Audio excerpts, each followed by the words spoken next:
My wife was having an affair. I found out about this through a private investigator I had hired. The detective mentioned that he could look into the guy's identity for an extra fee, but I decided to stop there. That's enough. All that's left is to confront my wife. Sadness, anger, emptiness. A whole mess of emotions all mixed together like clay. My name is Michael. I met my wife, Lucy, on a matchmaking website.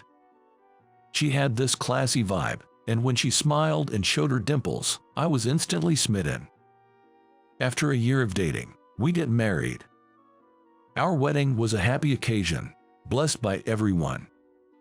Lucy looked gorgeous in her pure white wedding gown, and I swore to myself that I'd protect this bride for the rest of my life. However, a year into our marriage, I noticed something was off with Lucy.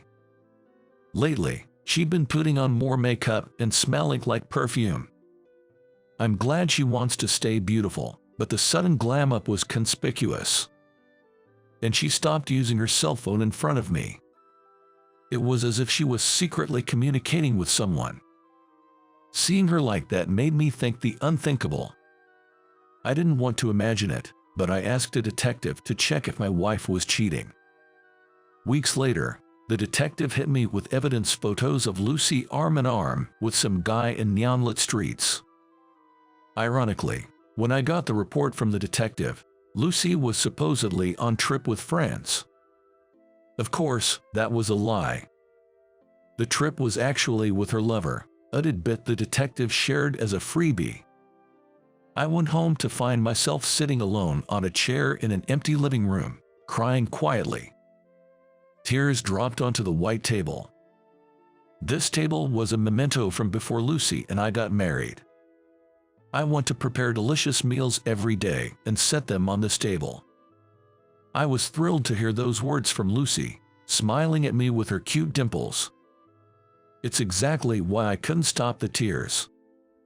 I was up all night waiting for my wife, who would return tomorrow. The next day, I heard the door open. Lucy entered the house and jumped a bit when she saw me in the living room. "Wow, you were here, weren't you, at work? I took a day off today."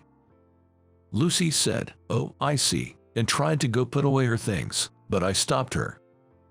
"I'm sorry, I'm just really tired from the trip," she said, trying to continue on her way, but when I scattered the affair photos on the white table, her face went pale. "Hey, who is this guy? Why would you do this?" Anger and sadness made my voice shake. Lucy initially turned pale, but gradually her expression became emotionless. The white table we bought together, filled with love and promises of daily delicious meals. Now, it was lined with evidence of her infidelity, something so far from love. She just stared at it. "Say something. I know you went on that trip with him." Then, Lucy showed her teeth in a smile. The moment that adorable dimple twisted, I felt a chill. "Oh well, cat's out of the bag. I thought I could get away with it because you're so clueless." Lucy's cold, unfamiliar tone left me speechless. She dropped her travel bag carelessly on the floor and pulled out her cell phone. "If you're so eager to know, should I introduce you?" Suddenly, she started making a call. "Hey, sorry. Yeah, looks like he found out. Can you come over to my place?" She was calling her lover. And within minutes, this lover arrived at our house. It seemed he was just returning from dropping Lucy off and had to turn around and come back. This man entered our home as if he owned the place, without a greeting, and laughed, saying, "Whoa, what a cramped place." "Hey Lucy, so you got busted, huh?" "Looks like it. Apparently, he hired a detective or something." "Wow, seriously, that's creepy." They were all over each other in front of me, flaunting their affair. I felt like I was trapped in a nightmare. "So, Michael, I'm marrying this man. Can we break up?" Lucy said that, and I was like, "What?" completely dumbfounded. Then she criticized me for not having enough money. Simply put, she was leaving me for a wealthy guy who owned his own company. Indeed, her lover had that nouveau riche air about him. He was just the type of man my brand-loving wife would fall for. I thought I should grab him by the collar since he stole my wife, but he had such an intimidating look that my legs just gave out from under me, pathetically. Lucy didn't show a hint of remorse, even when we discussed our future. She was glued to her lover instead. She said she didn't need any share of our assets and wanted a quick divorce. And apparently, she had no intention of paying alimony either.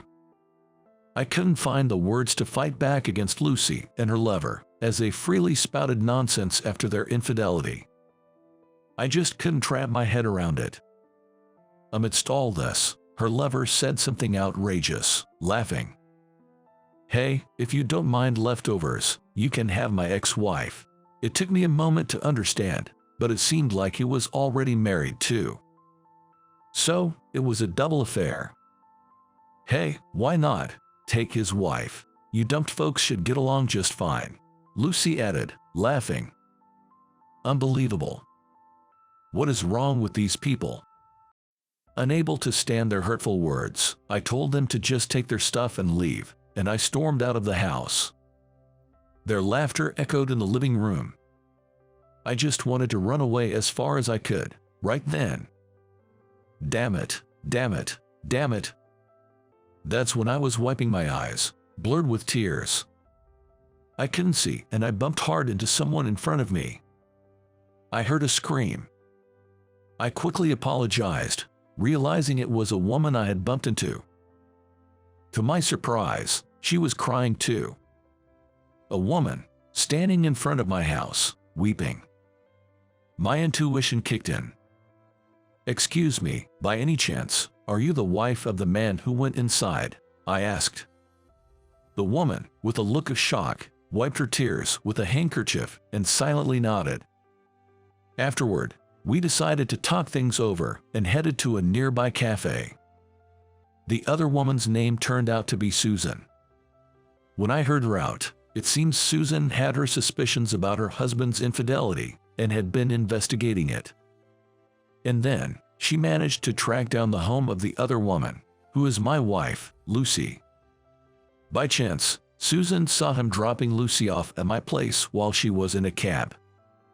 Seeing her husband's car suddenly make a U-turn and come back, she figured if he was still not done messing around with his mistress, she might as well confront them, so in a fit of anger, she came right up to my house. But then, hearing the laughter of her husband and Lucy through the window, and her husband's words, "I'm giving you my ex-wife," hit her ears, and a wave of sadness overwhelmed her. She stood frozen, crying right there, and that's when she bumped into me as I rushed out of the house. That's the story I got. I explained my own situation to Susan. How I'd been betrayed by my wife. I'd hired a detective, and that's how I found out about the betrayal. And that my wife had just asked me for a divorce right then and there. Susan just listened quietly to everything I had to say until the end.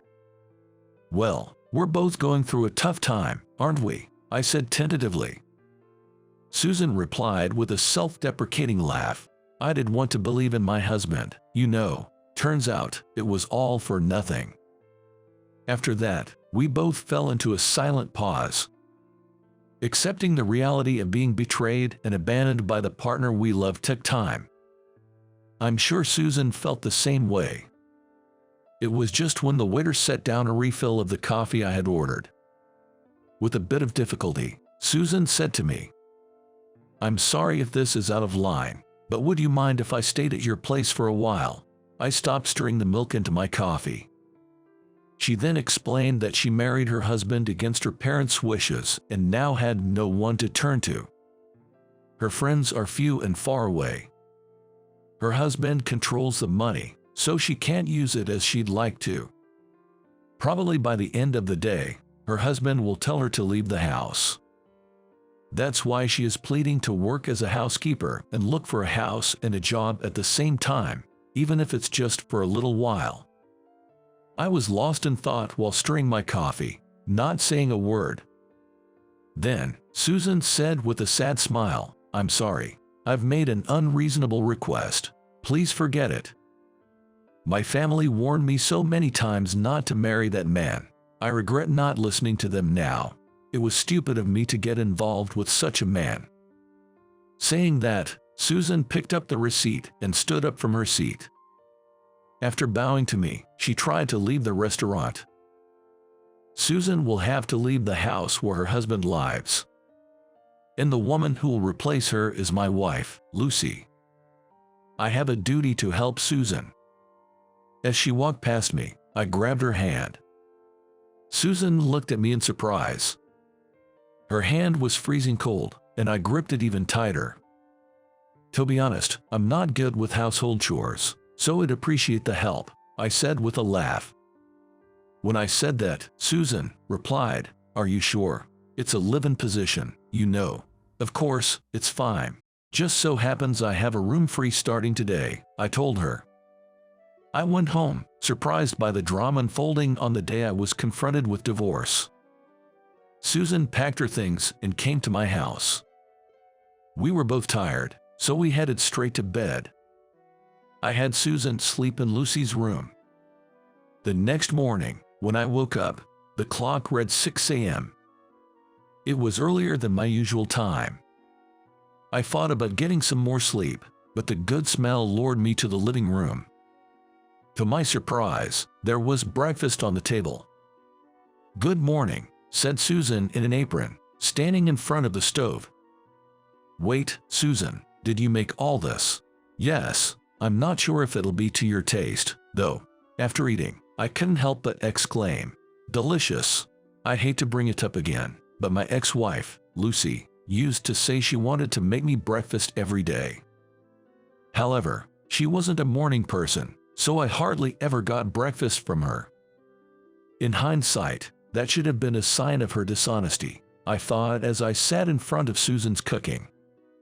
I'd been settling for convenience store breakfasts, so having a warm meal after so long made me feel really happy. "Also, here's a lunchbox for you." I was surprised that she'd already prepared a lunchbox without me knowing. Later at work, when I opened my lunchbox, the food was beautifully arranged. And there were even veggies, making for a well-balanced meal. Susan's thoughtfulness was evident, and it touched me. My colleagues even complimented me. "Hey, your lunch looks great today. Your wife is amazing." "Huh?" I just smiled wryly and replied, "Right." From then on, having balanced meals every morning and evening, I noticed a positive effect on my work. I started landing new clients one after the other, leading to top sales that month. To be honest, I was surprised at myself. All thanks to Susan. Coming home to a house without a speck of dust, a testament to a perfect housekeeping. And it was Susan's smile, saying "welcome back, was it a long day?" that gave me courage. Gradually, the time I spent talking with Susan at breakfast and dinner became a healing time for my heart, scarred by my ex-wife's betrayal. One day, to express my gratitude, I invited her to dine out, saying, "Why don't we eat out for a change? I'm sorry for presuming to go to such a fancy place when I'm just staying your place," Susan said apologetically, but I shook my head. "On the contrary, I'm sorry I can't do more than this. I'm truly grateful for everything you've done, Susan." When I said that, Susan blushed and I was taken aback. Right when the meal was nearly finished, Susan said, "This may not be the right time to talk about this," and showed me a paper. It was a claim for alimony from her ex-husband. Apparently, she had consulted with a lawyer and started the process of claiming alimony. Her ex had some complaints, but it seemed she was able to receive the payment successfully. Since I was receiving alimony from my ex-wife around the same time, I had anticipated that Susan would get hers too. "I managed to get some money, so now I can afford to rent an apartment," said Susan as she bowed her head to me. "Michael, thank you so much for letting a stranger like me stay in your home." I was silent for a moment, but quickly put on a smile. "I should be the one thanking you, Susan. You've helped me get through all this. Really, thank you." And with that, I bowed my head. When I looked up, Susan was staring at me as if waiting for something. We looked at each other for a while. But then, "Time's up," said a waiter's voice, and our special evening came to an end. Afterward, we went home with few words exchanged. The next day, after thanking me, Susan left the house. Looking at the now spacious house, a sense of emptiness began to settle in my heart. Months later, suddenly, the doorbell rang, and I went to open the front door. Standing there was my ex-wife, Lucy. "Long time no see," I furrowed my brow. "What are you doing here?" As I asked in a low voice, Lucy flinched and, for some reason, tears started to stream down her face. "I'm sorry, Michael, I said some terrible things." Lucy kept apologizing to me. And then, to my surprise, she said she wanted to get back together. Lucy rambled on without waiting for my reaction, explaining her situation. Apparently, her lover's business had tanked. Despite having looked down on me, just a few months later, his company went under. Not that I felt any schadenfreude towards her lover, nor did I care. I just found it annoying to have Lucy crying in front of me. "Please, Michael, let's start over." While Lucy pleaded through tears, all I could think about was how to send her away. Then, my cell phone rang. It was Susan. I answered immediately. "Hello," Susan shouted, "help me." Apparently, her ex-husband is out front of the house. And he keeps shouting, "Please, let's make up." I told her, "I'm on my way, just wait for me," and I put on my shoes and opened the door. But Lucy followed me out the door, tugging at my clothes. "Please, wait, don't go, don't abandon me." I glared at Lucy, who was throwing a tantrum like a child. Feeling my anger, she slowly let go of my hand. I locked the front door slowly. There was no way for Lucy to get back in now. "I'm sorry, but I just don't love you anymore.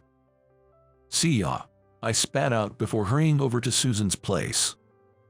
Standing in front of Susan's apartment was her ex-husband, who, to me, was the other man in an affair. When he noticed me, his mouth flapped open and closed, but I just glanced at him and called Susan.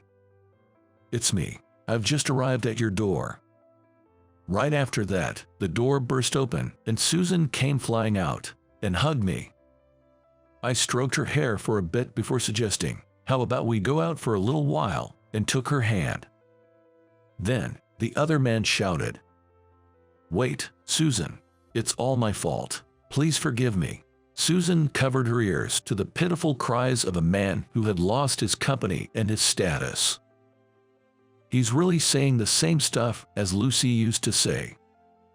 With a wry smile, I turned back to the other man. "If you're that lonely, take my ex-wife, Lucy. Do as you please. Misery loves company. Susan and I are getting married. Don't ever show your face to us again." With that, I firmly pulled Susan's hand and left the scene. We sat down on a bench in the nearby park. "This feels like something out of a drama." Susan laughed, and I realized I was still holding her hand. "Sorry," I said, hastily trying to let go, but she gripped my hand tightly. "That thing you said earlier, about wanting to get married, is it true?" I was a bit startled but took her hands in both of mine with resolve. "It's true. I love you." Tears flowed down Susan's cheeks. "I feel the same way." A year later, we were officially married, and now we're living together. Susan is thriving as a super housekeeper. She might be what you call a good luck woman. After our marriage, I got promoted to supervisor and started being called a potential executive. And now there's a baby in Susan's belly. For the new life, I'm looking to the future with even more determination. The scars from the affair have long since vanished for both me and Susan. The dark past doesn't stand a chance against a bright future.